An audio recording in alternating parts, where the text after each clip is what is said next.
I wanted to come on and talk about my left lung wedge resection surgery. I wanted to make a video about this sooner than later so that I remembered all the details. I love to search things and watch other people's stories that have gone through something that I'm about to go through, or anything to kind of give me a heads up of like what to expect.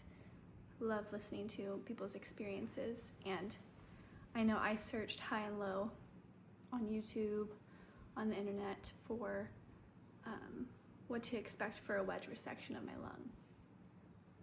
So I had my surgery 2 days ago, and originally my surgeon told me that he'd be taking out like a portion like this big, which to me and my husband, we were like, oh my gosh, that's kind of crazy. It's kind of big. But he ended up taking a lot less, so that was really great. He got clear margins, taking out a less, like a smaller piece of my lung. So I guess we'll just start. I have some video clips that my husband took the day of my surgery, so I'll insert those.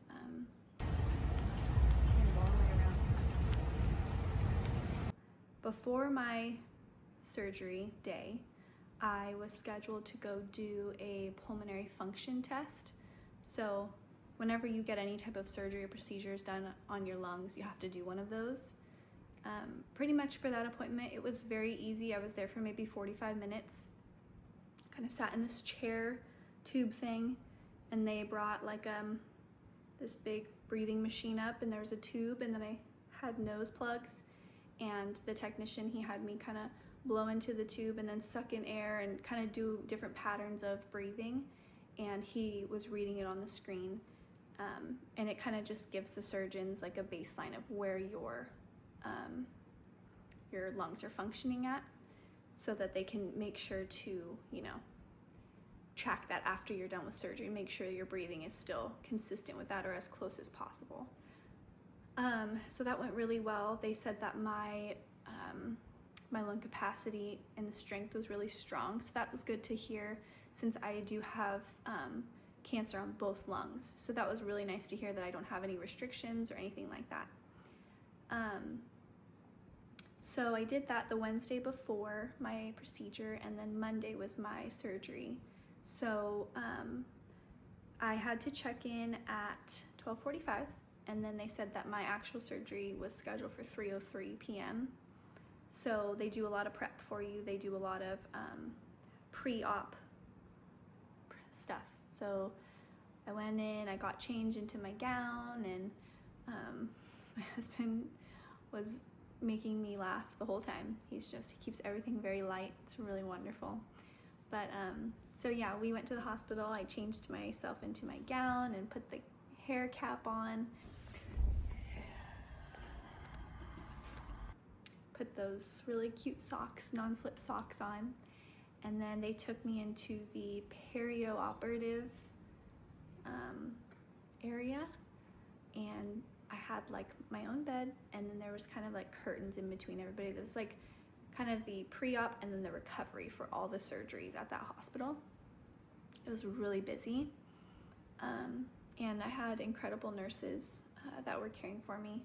So she just asked me basic questions about my health and this and that, kind of just filling in all of my stuff in my chart, and then she went ahead and gave me my IV, and then she took some blood, did some tests for the pulmonologist to figure out like what my blood type is and all that stuff. And then of course they read off all like the risks and all the things that can happen during surgery, and sign a waiver and all this stuff.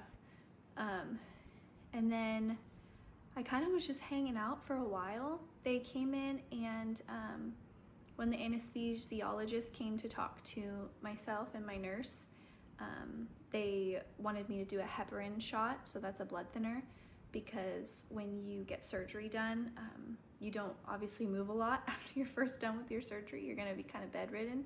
And so they give you heparin to thin out your blood so you don't get blood clots. And then they also put these like they wrapped these like compressors around my shins and my lower legs, and the air would just like fill up and compress my leg. It's kind of like, it would just be like a little massage kind of thing, just to keep the blood flowing so I didn't get any blood clots, because I have a history of those.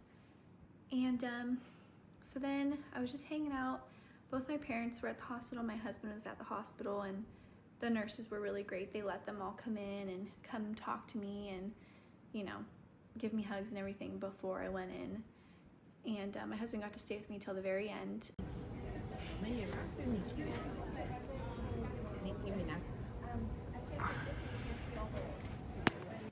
Right before they took me back, so that was really great. We prayed a lot, we cried, we talked about how excited we are to get this cancer out of my body. Yeah, it was a little nerve-wracking and kind of emotional, but again, just so incredibly blessed to be able to get a surgery to remove something that's not supposed to be in my body. So then I went in for my procedure. They give you a little, I don't know what it is, but they gave me a dose of something while they were like wheeling me to the operating room, and it made me really, really loopy already. And I just remember they're like wheeling me, and we went through like, I swear we went through like 5 different like automated doors that just kind of like opened up. We went in the next room, opened it, went, and I told the nurse, I was like, wow, this is like Disneyland. They were like, okay, are you feeling all right? I was getting a little loopy, but then I got into the operating room. I kind of don't really remember much. Remember they moved me onto the operating table, and then I remember seeing my surgeon and he was saying hello, and then they started reviewing, like the whole team in there reviewing what they were doing, and then I just don't remember anything after that. I was like trying to stay awake, but I couldn't. So then, you know, they did the surgery. It was about an hour and a half surgery. So they did a laparoscopic wedge resection. So they went in through my left side. And okay, this may be a little bit of a jump scare. If you're not into like looking at, I don't even know if YouTube will like this. I don't know if I'm allowed to post this, but just beware of the little graphic I have. Like, I just wanted to show the area of where they did the incisions. So it's still a little hard for me to move around, but so they did an incision here, and then an incision back here, and then this right here with the bandage, this is where my chest tube was. So I woke up out of surgery with a chest tube, and they just track like the drainage, so it was draining like extra fluid, blood, whatever was in that area from surgery. And luckily I didn't have to keep it in for that long, and I think that was the most painful part when I was first in the hospital. But yeah, when I woke up, my husband was taking these ridiculous videos of me. On my face. Not your face? It's not your face? But everything else is covered up. Bag?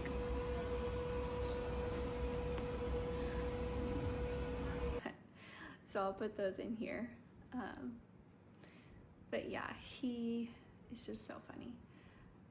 So I was in the recovery, the same room I was for post-op. I was in there for, I don't even know how long, maybe a couple hours. I honestly don't know. I was so out of it. And my parents were there again, and my brother showed up, and then my husband, and my dad and my brother asked me if I was hungry, because I had not eaten since the day before, so it'd been like almost 24 hours. And I was like, yeah, I want some Chick-fil-A. I want mac and cheese, I want french fries, I want a milkshake, I ordered like so much food, and I literally took like 4 bites of mac and cheese, and that was it. And so that was a waste, but it was very kind of them. So then they were like, okay, the nurse came over, and she's like, we got you a room, and it's a private room, so you'll be able to have someone stay the night with you, which is incredible, because I had requested, you know, like I didn't want to really be alone. So my mom ended up staying the night with me, and we had this really nice room. I think I took a video of it after I first went in there. I was so loopy. I was on like Dilaudid, I think that's how you said it. Dilaudid, I don't remember. I finished my surgery, and what did they just give me? Dilaudid. Dilaudid. Mm-hmm. They cut out a smaller piece than the doctor thought he was going to have to, and my margins were clear. So it was really good news. And I think they sent it off for pathology. Mm-hmm. For like genetic mutations. I think that's what he was saying, so we could possibly do immunotherapy. And I was in a lot of pain, but not anymore. And I have like a chest tube that's draining, and I'm staying overnight. My mom's here, and I had people spoon feeding me food earlier. That was really good. Everything went really well. I'm gonna go sleep. Okay.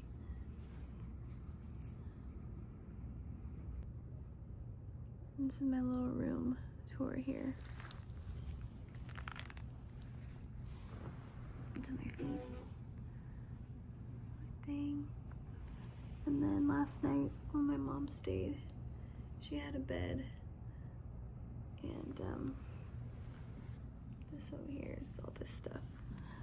It was funny. Last night we FaceTimed my husband because he went home with our daughters because my oldest had school this morning. So my mom stayed, and we showed him that bed in here, and he said that bed's bigger than both of the recovery rooms from the birthing center, the labor and delivery, when we had both of our girls. So yeah, it was just funny because the pain was just like, oof. So I had to get up out of my old bed when they transferred me to the new room. I stood up, and then I walked to the restroom to use the restroom. That was difficult, but it was okay. I was very dizzy, but I had, the nurses helping me, and I've got this chest tube here, I've got oxygen here. It's like, it was crazy. It was a lot of stuff going on. But yeah, and then I got into the bed and stayed there, and they monitored me, and all the nurses I had were fantastic. And then I remember I woke up from one of my many naps, and I told my mom, I was like, oh my gosh, I was crying. I don't really ever cry from pain, but I was crying. It was the worst pain. I've had 2 children. This was the worst pain I'd ever experienced. It was this weird burning sensation going up my arm here into my armpit right here on the side of my chest, and it felt like someone literally had fire underneath my skin. It was just burning me. I don't know what it was. And so I was my mom was calling the nurse on the thing, and she came in immediately, and she gave me all these different pain meds, and then I just would get so drowsy and just go back to sleep. And then I remember they came in, a technician came in to do x-rays because they have to check your lungs to make sure they're still inflated and all that stuff. So when they came in and tried to check me for that, they had to put a plate behind my back for the x-ray. Oh my gosh, the arm pain, excruciating again. I was like, no, we gotta wait. So then my nurse came back in, gave me more medicine, and then it really just numbed everything. And so then they were able to get the x-ray, and that looked good. Yeah, I remember at one point in the night when I was having that pain, I was just so groggy, but I just was in so much pain, and I got the medicine, and then my chest started getting really heavy, and they kept saying my blood pressure was really low. And I looked over at my mom, and I was like, I'm not gonna stop breathing, am I? I'm so afraid that I'm gonna stop breathing. It feels really heavy. And so my mom's like, I remember her asking the nurse, she's having issues breathing. Is she gonna stop breathing? And the nurse was like, no, she's not gonna stop breathing. She's just getting a little anxious from the medicine. That's what happens in your chest. And so I remember in the middle of the night, my mom just kept coming over and hovering over me, and she would touch my chest. And I kind of just opened my eye. I'm like, are you all right? You doing all right over there, Mom? It was really cute. She's just so sweet and caring. And she told me in the morning, because I asked her, I said, did you sleep at all? You had a nice little bed over there? And she's like, no. It honestly felt like I was in the hospital with my newborn. I was checking to see if you were breathing every hour. I just thought that was really funny and really sweet. And then the next morning, my dad came kind of relieved my mom. She got to go home and actually sleep. And he was there for a while, and I was feeling a lot better. They had taken that chest tube out, which, by the way, is crazy how big it is. It was like a foot long of tubing inside of me. When he took that out, he had me kind of roll on my side, and he was like, okay, take a deep breath, hold it, I'm gonna pull it out, and then you can breathe out. I didn't feel it. He told me during surgery, he had put like a lot of numbing medicine inside of my skin. I don't know how they do that, but it's something they do, and it's still numb 2 days later. But he said he put a lot around the site where the chest tube was, so I did not feel a thing. I was so scared, let me tell you. When I kept seeing people's stories online and reading up on like chest tubes and all stuff, everyone's like, oh my gosh, that's the worst part. It hurts so bad. I'm here to tell you that they numb it enough. I didn't feel it. He even stitched it up afterwards, and I still have a dressing on it. I have to keep on till tomorrow. But that was my experience with that. And then I remember the nurse came in and she's like, okay, how are we feeling about pain? It's like, I'm feeling pretty good. Like I'm not having that burning pain anymore since the chest tube's been out. She's like, that's wonderful. And she's like, okay, well, if you are ready, I can send the discharge paperwork in if you would like, or you can stay. They were really kind. They were like, if you're not ready to go home, you don't have to. But I was ready to go home. I was ready to come home to my girls and my husband. My oldest daughter, she goes to school now, and she's in TK. And it was just sad that I had to miss like a whole day of like drop off and pick up. And she was emotional about it. That just made me sad. So it was just more of a reason for me to go home. Yeah, so they came and sent my discharge, got all my medications ordered, and my dad kind of helped me get out of bed, and I went to go like change, and it was the first time I'd really like gotten up and moved around more than just a few steps, and I just like was shocked with like pain in my actual lung, like all right here. It was like so heavy, so tight, so like I can't even describe what it felt like. It was so weird. And so I had to sit back down on the bed, and my dad called the nurse back in, and I was like, I don't know what's going on. She's like, okay, I'm gonna re-release all your stuff. I'm gonna give you more pain meds so that way you're more comfortable. And so I think she had given me she could only give me Tylenol and ibuprofen because I had already taken the stronger stuff a little bit ago. But anyways, these are all these little tiny details that, everybody's story is different. This is just what I experienced. And so then I felt better. I was relaxing, and then my dad came and got all the medication, came to the roundabout. I went down there. They wheeled me down there and got in the car, came home, and I was so happy to see my family. It was so great to see them. And I've just been hanging out over here on the couch in my area. This is like where I resided during chemo last year, so it's like a little bit of deja vu. It's pretty funny. My husband, on like his memories in his phone, like in his photos app, he has an iPhone, so I'm sure you guys are familiar. It popped up on his memories. My first day of chemo last year, my IV chemo, was like 3 days after I had my surgery this time. And it's like, wow, it feels so weird that that's already been a year ago that I started chemo, and now look where we are. We're at a totally different diagnosis and doing totally different stuff. But I'm just super, super grateful for every doctor and every nurse that helped take care of me, and my surgeon was excellent. But yeah, that was my experience with my lung wedge resection. I now am going to be healing for the next maybe week or two, and then I'm gonna have another chest CT scan to make sure nothing else has popped up in either of my lungs, and to make sure that the cancerous nodule in the right lung is big enough for my surgeon to see, so he can go in and cut that out. He said if it's not big enough, he will have me go back for another bronchoscopy, which they did for the first time to get a biopsy to confirm that it was cancer. So during this bronchoscopy, he would go in and he'll put a dye marker on the nodule on my right lung, and that way the surgeon can see where it's at clearly. And so we're just really going to be sitting in prayer and having faith in the Lord that nothing else has popped up. It's pretty hard to sit in unknown,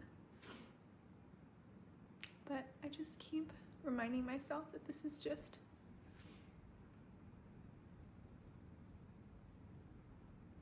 all just, you know,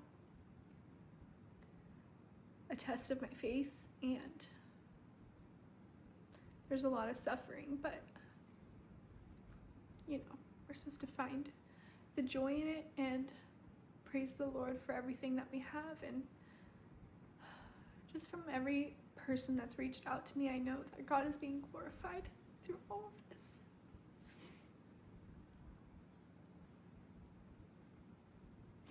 No matter how hard it is.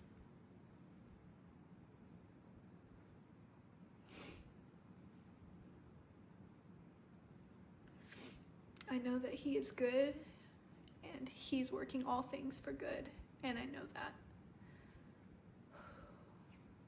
But yeah, I just wanted to kind of give a little bit more detail about that surgery. I have another one coming up, so everybody can please join me in prayer again. It's just been incredible. And yeah, thank you for watching.